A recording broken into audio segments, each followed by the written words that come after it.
حامدا ومصليا ومسلما أما بعد فأعوذ بالله من الشيطان الرجيم بسم الله الرحمن الرحيم إذا جاء نصر الله والفتح ورأيت الناس يدخلون في دين الله أفواجا صدق الله العظيم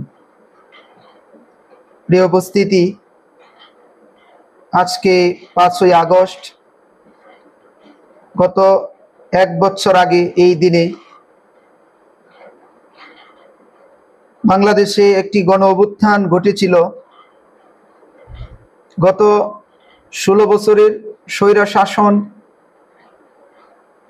ছাত্র জনতার আন্দোলনের মুখে বাংলাদেশ থেকে শেখ হাসিনার সরকার পালিয়ে ভারতে আশ্রয় নেয়। তো আমরা 2024 থেকে 2025 দীর্ঘ এক বছর পরে আমরা যখন এই পরিস্থিতিতে কথা বলতে দাঁড়িয়েছি, যখন সারা দেশেই স্বৈরাচার পালানো উপলক্ষে বিজয় র্যালি করা হচ্ছে, বিজয় অনুষ্ঠান উদযাপিত হচ্ছে, বিজয় মিছিল করা হচ্ছে, প্রকৃতপক্ষে আমরা যেই বিজয়ের জন্য, যেই স্বাধীনতার জন্য, যেই সংগ্রামের জন্য আমরা এদেশকে দ্বিতীয়বার স্বাধীনতা এনে দিয়েছিলাম, প্রকৃতপক্ষে কি আমরা আসলে সেই স্বাধীনতার স্বাদ পেয়েছি কিনা? গত এক বছরে আমাদের স্বপ্ন ছিল নতুন করে দেশে যেন আর কোনো রকম ফেসিবাদ তৈরি না হয়।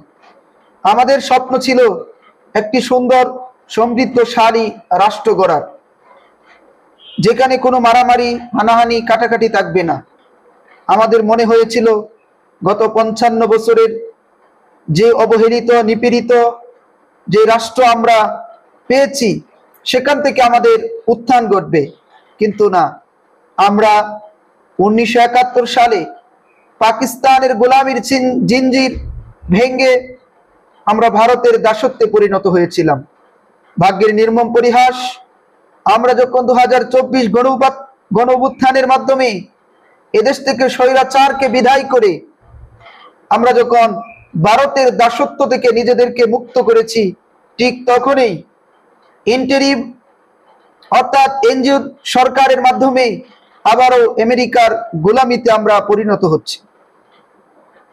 আসলে যারা যখন এই ক্ষমতায় গিয়েছে, শুধু জনতাকে ব্যবহারই করেছে, কিন্তু জনতার অধিকার, জনতার অঙ্গীকার কোনো সরকারে রক্ষা করতে পারেনি।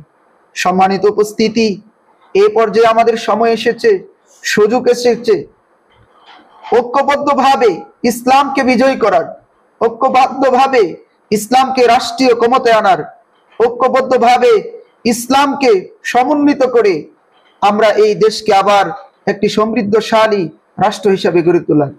আমরা সকল তন্ত্রমন্ত্র দেখেছি, আমরা আওয়ামী লীগ দেখেছি, বিএনপি দেখেছি, জাতীয় পার্টি সরকার দেখেছি। এবার ইনশাআল্লাহ আমরা ইসলামের সরকার দেখব, ইসলামী হুকুমত কায়েমের প্রচেষ্টা করব। আল্লাহ রাব্বুল আলামিন আমাদেরকে ইসলামী হুকুমত কায়েম করার তৌফিক দান করুন।